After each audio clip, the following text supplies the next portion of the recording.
In 1780, an Italian anatomist, Luigi Galvani, made groundbreaking discoveries. Galvani made lightning measurements. Galvani took frog legs and showed that when it lightninged, that they twitched. So he showed that the lightning radiates an electric field which produces a voltage on frog legs. Don't switch.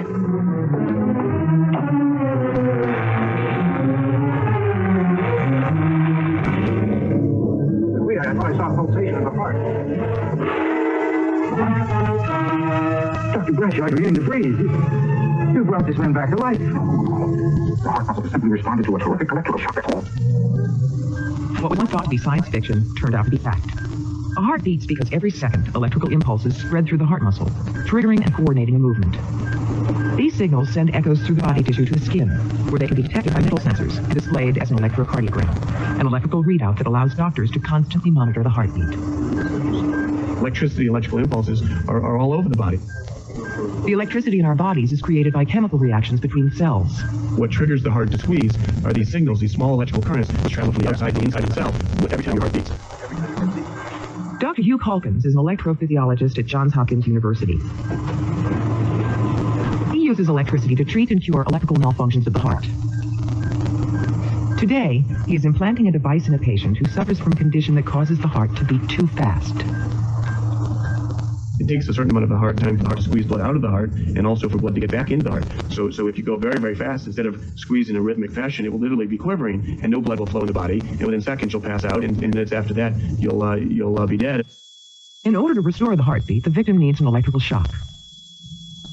When you just put these on the body, you get what's called a quick look. That this acts as an antenna. You can see what the heart rhythm is, and if it's not what you want, if it's a ventricular fibrillation, then you can go ahead and discharge it. The way that's done is by pushing both of these buttons simultaneously will cause these to fire, and that will give a 360 joule shock across the body. And to the degree that the heart's in between, the heart will be depolarized and normal rhythm will be restored. In the electrophysiology lab, the technology of portable defibrillators is now being implanted in the body. Calkins threads a small wire lead down into the heart. The wire lead acts like permanent paddles on the heart. If the implantable defibrillator detects a problem, it will automatically give an electrical shock to the heart within 10 or 15 seconds. When I put one of these in, you really have this comforting sensation that this patient, it's like as if they're in an intensive care unit forever. That if ever they develop a rhythm abnormality, too slow or too fast, it will take care of it. And it's really this tremendous insurance policy. The most critical part of the procedure is testing the device.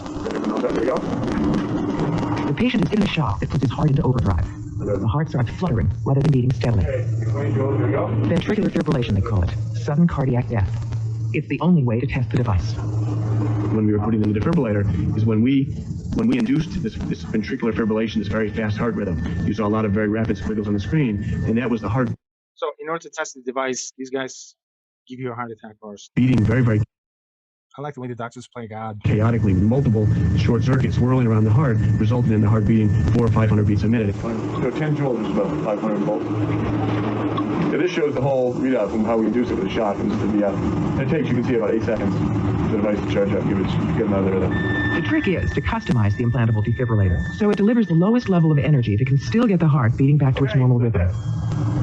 There's more and more enthusiasm about the benefits of electricity. I know for many, many years there was a lot of debate over was it better to treat patients with sudden cardiac death with medications or with defibrillators. And now the studies are available showing that defibrillators are better than medications, at least the medications we have now. Okay, so how much energy to pump into the body cavity in order to establish that? Problem number 7.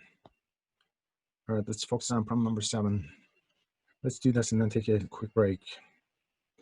Okay, so this is about a defibrillator. What do we have?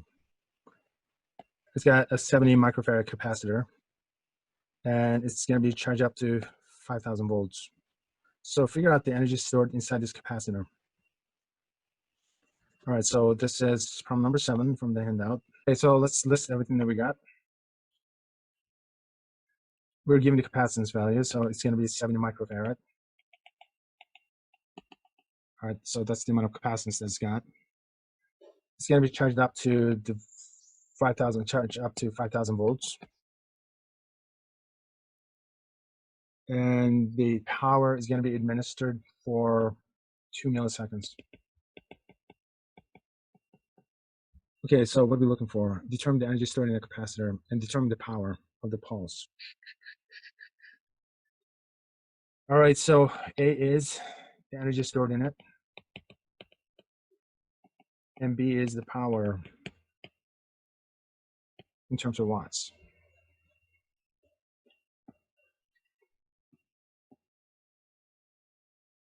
All right, A is straightforward. All right, so what do we have? 1/2 CV squared. And I picked this formula for the obvious reason. We're given C, and we're also given the voltage. Good enough. All right, so you plug the numbers for that one and tell me what that is. B is the one I'm interested in. Power. What is power? How fast energy transfer per time? That's it. Which is the same as this formula divided by T.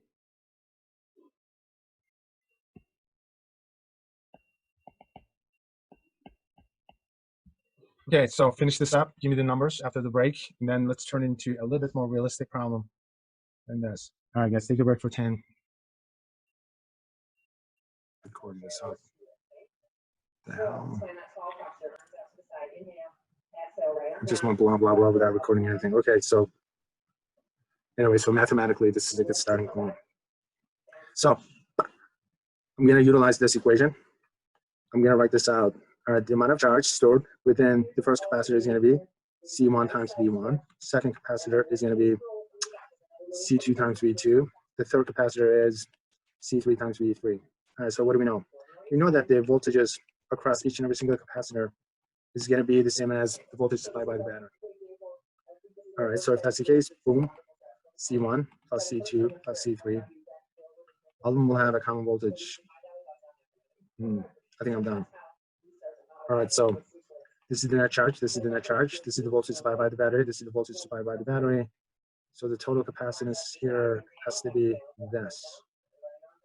And so if that's the case, the total capacitance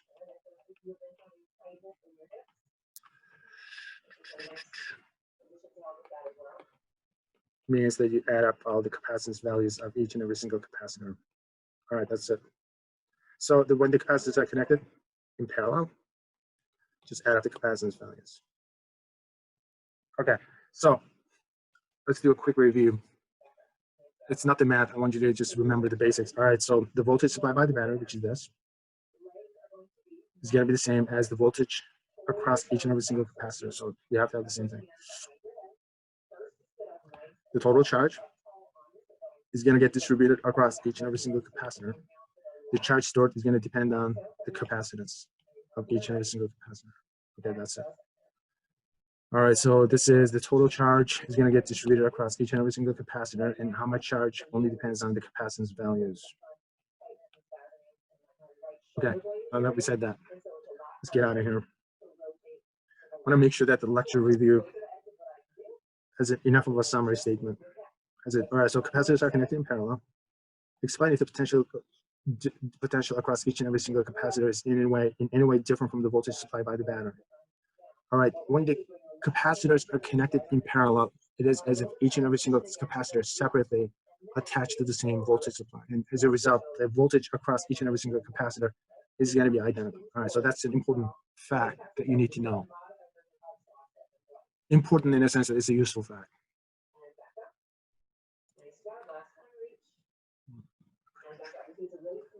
Didn't do, okay.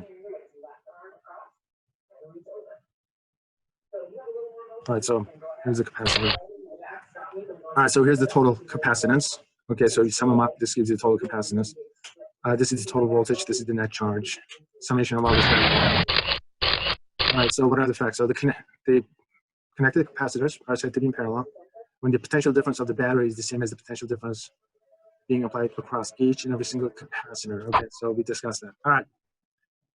Whenever you're ready, just jump in.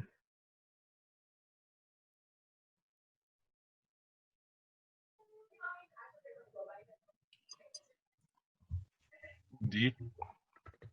All right, so D is definitely a good answer. Okay, what else? Well, I would think so, yeah. Okay, so I'm thinking that it's B. Did you say B and D? All right, so all capacitors will have the same voltage difference across each and every single capacitor. So D is definitely the correct answer. And the one with larger capacitance is also going to have more charge stored in it, right? So B is also correct. Oh, hold on, two capacitors, but CA is bigger than CD. there's more charge stored on CA, right? If that's the case, so A has to be correct. All right, we got two capacitors with CA bigger than CB are connected in parallel, so they will have the same voltage supply, which means that A has to be correct. Okay, so this is one of those weird ones. Okay, the test bank unintentionally gives you two correct answers. All right, let's move forward. A is correct, so it's D.